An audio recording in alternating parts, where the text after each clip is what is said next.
I want to talk to you tonight about a sentence that changed the way I look at every relationship in my life, every business deal, every friendship, every family obligation. Here's the sentence. Stop accepting treatment you have to recover from. Say that back to yourself. Stop accepting treatment you have to recover from. Not treatment you have to survive. Not treatment you have to endure.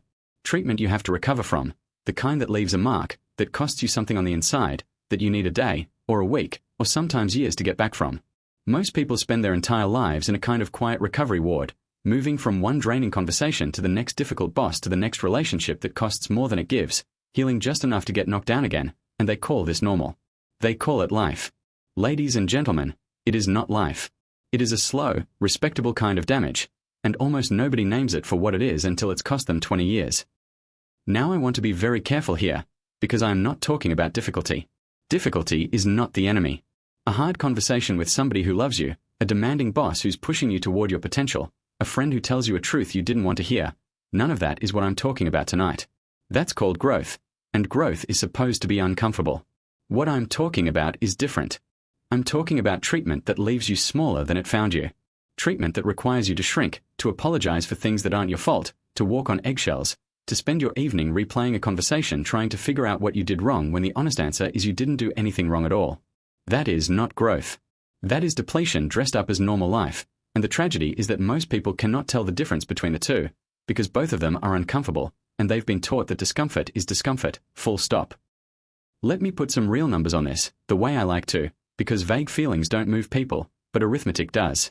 Say you have one relationship in your life right now, could be a boss, could be a family member, could be a friend you've had since high school. That costs you what I'd call a recovery period every time you interact with them. Not every interaction is a disaster, but often enough, you walk away needing a day to feel like yourself again. Say that happens twice a month. That's 24 recovery days a year. 24 days out of 365 where you are not building your business, not showing up fully for your kids, not working on your health, not moving your life forward, because you are busy repairing damage from a relationship you never agreed to pay that price for. Over 10 years, that's 240 days. The better part of a year of your one life, spent recovering from treatment you accepted instead of declining. And here's the number that ought to stop you cold. Most people don't have just one relationship like that. They have 2 or 3. Do that math again with 3 relationships instead of 1, and you are talking about 720 days over a decade. Nearly 2 full years of your finite life spent in recovery from damage that was, every single time, optional. Nobody forced you to keep accepting it. You just never framed it as a choice, because nobody ever told you it was one. Here's why almost nobody sees this clearly while they're living it. The damage from bad treatment is almost never dramatic. It's not a single explosive event you can point to and say, that was the moment, that's when it happened. It's 1,000 small withdrawals from the same account, a dismissive comment here, a broken promise there, a favor extracted without gratitude, a joke at your expense that everyone else laughs at, a pattern of being made to feel that your needs are an inconvenience. Any single withdrawal, by itself, looks survivable, even reasonable. It wasn't that big a deal. And you're right, it wasn't. It's never any single withdrawal that ruins a person. It's the compounding. It's the fact that a person can make 1,000 small withdrawals over 10 years and never once have to look you in the eye and account for the total, because you never added it up either.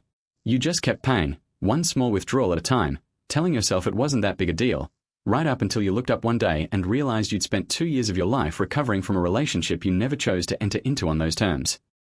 Now let me tell you about a woman I'll call Nadine Foster, though I've changed her name because the lesson matters more than the person. Nadine worked as an office manager for a small manufacturing company, reported directly to the owner, a man I'll call Gary. Nadine was sharp, kept that office running better than it had any right to run for a company that size. And Gary, by every account from everyone who worked there, was what you'd politely call difficult.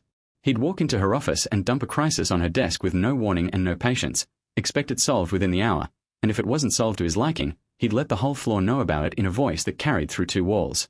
Nadine would go home most nights with her stomach in knots, replaying the day, wondering what she could have done differently, even on days when, by any fair account, she'd done nothing wrong at all.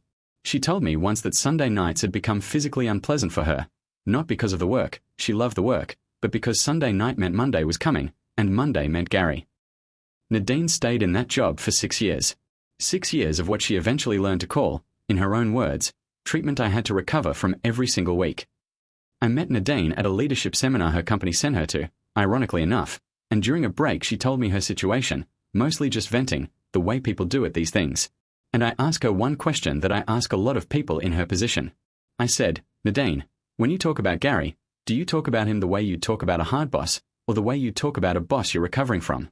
She sat with that for a second, and then she said something I've never forgotten. She said, Jim, I don't think I've ever once left that office feeling like myself. I always feel like I have to build myself back up on the drive home. And I said, Nadine, that's not a demanding job. That's treatment you're recovering from, and you've been paying that price so long you've started calling it Tuesday. I told her about the distinction I'm giving you tonight, the difference between difficulty that grows you and treatment that depletes you, and I gave her one assignment. For the next month, I told her, keep a small notebook, and every single day, write down in one word how you felt after any interaction with Gary. Not a journal entry. One word. Depleted. Fine. Fine. Depleted. Depleted. Just the pattern, laid out in black and white where she couldn't argue with it or explain it away the way we all explain away single incidents. She did it. And at the end of that month, she told me later, the notebook was almost unbearable to read back. 18 out of 22 working days marked depleted, and every single one of the fine days happened to fall on days Gary was traveling. Nadine didn't quit the next day. I want to be honest with you about that, because I don't want to sell you a fairy tale. She had a mortgage, she had 2 kids in school, she had all the reasons everybody has for staying in treatment they should leave. But something had changed the moment she had that notebook in her hand, because now it wasn't a feeling anymore, it was evidence, and evidence is a lot harder to talk yourself out of than a feeling is. She spent 4 months quietly building an exit, updating her resume, reaching out to 2 people in her network she trusted, interviewing on her lunch breaks. And when the offer came, from a smaller company at nearly the same pay, she took it without a second thought, something she told me she wouldn't have believed herself capable of a year earlier. I talked to Nadine about 18 months after she left that job, and she said something that I think about all the time. She said, Jim, the strangest part isn't that I'm happier at work now. It's that I forgot what a normal Sunday night felt like until I got one back. I want you to sit with what Nadine said, because it's the whole lesson wrapped into one sentence. She forgot what normal felt like. That is what chronic bad treatment does to a person over time.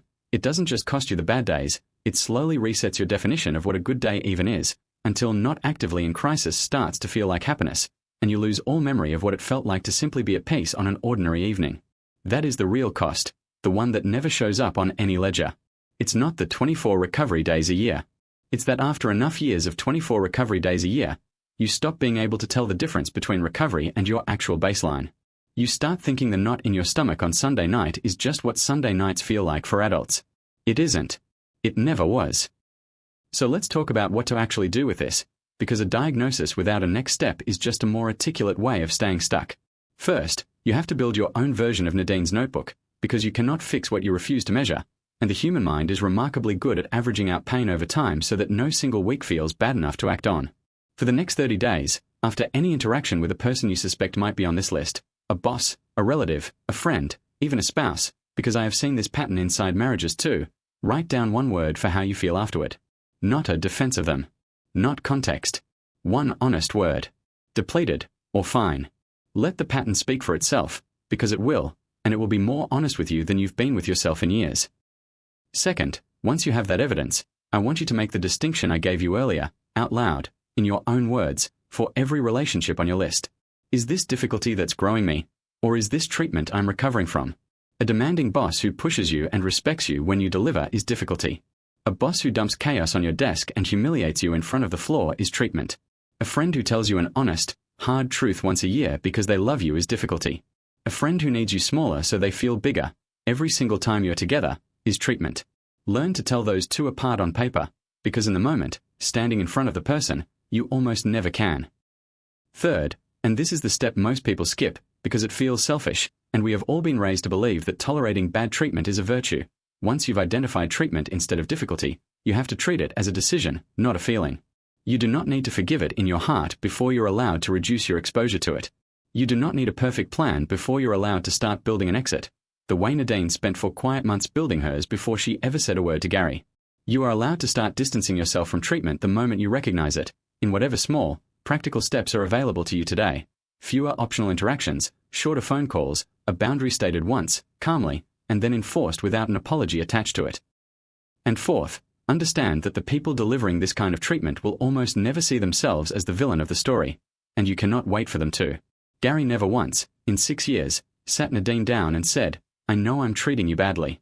People who deliver treatment you have to recover from usually believe, quite sincerely, that they're just being demanding, or just being honest, or just having a bad day that happens to repeat itself every single week for 6 years. You are not responsible for making them see it. You are only responsible for deciding how much longer you're willing to pay the recovery cost while you wait for an insight that may never come. Here's something I want you to notice, the same way I've asked rooms to notice things before. Nobody around you can see your recovery days. Your coworkers see you at your desk on a Tuesday and have no idea that and understand the other side of this math too, because it's just as real. Every relationship, every job, every commitment you release that was costing you recovery days gives those days back to you, and they compound exactly the way the losses did. Nadine got roughly 18 out of every 22 working days back the moment she left Gary's office, days that used to be marked depleted in her notebook and now simply weren't. That's not just relief. That's capacity to be a better mother, capacity to take on a harder project, capacity to actually enjoy a Sunday evening instead of dreading it. Every hour you're not spending recovering is an hour you get to spend building, and building is the only thing that ever produces the life you actually want. So here's what I want you to do, starting tonight, before you go to sleep. I want you to make a short list, 3 names, maybe 4, of relationships in your life where you've been quietly recovering more often than you've been quietly growing. You already know the names. You knew them before I finished that sentence. Tomorrow, start the notebook. 1 word, honestly recorded, after every interaction with each of them, for 30 days. Let the evidence build itself, because your feelings alone have not been enough to move you, or you'd have moved already. And when the 30 days are up, and the pattern is sitting there in black and white the way Nadine's was, I want you to ask yourself the only question that actually matters. How many more years am I willing to pay this recovery cost for treatment I never agreed to in the first place? One more distinction I want to leave you with, because people always ask me this after I give this talk. They say, Jim, how do I know I'm not just being too sensitive? How do I know this isn't me looking for an excuse to avoid anything uncomfortable? It's a fair question, and it deserves a fair answer. The test isn't whether an interaction was uncomfortable. Plenty of the most valuable conversations of your life will be uncomfortable. The test is what happens after. Difficulty that's growing you leaves you clearer, even if it stings. You walk away thinking, that was hard, but I needed to hear it, and I know exactly what to do next. Treatment you need to recover from leaves you foggier, not clearer. You walk away confused about what even happened, replaying it, doubting yourself, unable to point to a single useful thing you took from it except the bad feeling. Growth sharpens you. Depletion just tires you out and calls it a lesson. If you walk away from an interaction able to name exactly what you learned, that's difficulty, and you should probably lean into more of it, not less. If you walk away just needing to lie down for a while, that's treatment, and no amount of reframing it as character building is going to change what it actually is. Most of you are not going to do this. I've stood in front of enough rooms to know that most people will hear this tonight, feel something in their chest for about an hour, and go right back tomorrow into the same relationship, the same recovery cycle, and in 10 years they'll have paid the same 720 days they were always going to pay, and they'll call it life, because nobody ever showed them it was a choice. That's their right. But some of you are going to start that notebook tomorrow. Some of you are going to look at the evidence in 30 days and finally give yourself permission to do what Nadine did. Not explode, not confront, just quietly start building an exit from treatment you should never have had to recover from in the first place. And in a few years, you and I are going to cross paths again, and you're going to tell me you got your Sunday nights back, that you forgot what normal felt like, and then you remembered. That's the whole message, so don't let it slide past you the way you've let so many hard truths slide past you before. Stop accepting treatment you have to recover from. Learn to tell it apart from difficulty that's actually growing you. Measure it instead of averaging it away. And when you find it, treat leaving it as a decision, not a feeling you're waiting to have. If tonight's message hit something real for you, tell me in the comments which relationship came to mind the moment I said that sentence. I read every one of them, and I promise you're not the only one who thought of a name immediately. And if you want more straight talk like this, the kind that names the things nobody else will say out loud, subscribe to Legacy Mindset, because this is exactly the work we do here every single week. Now go start that notebook.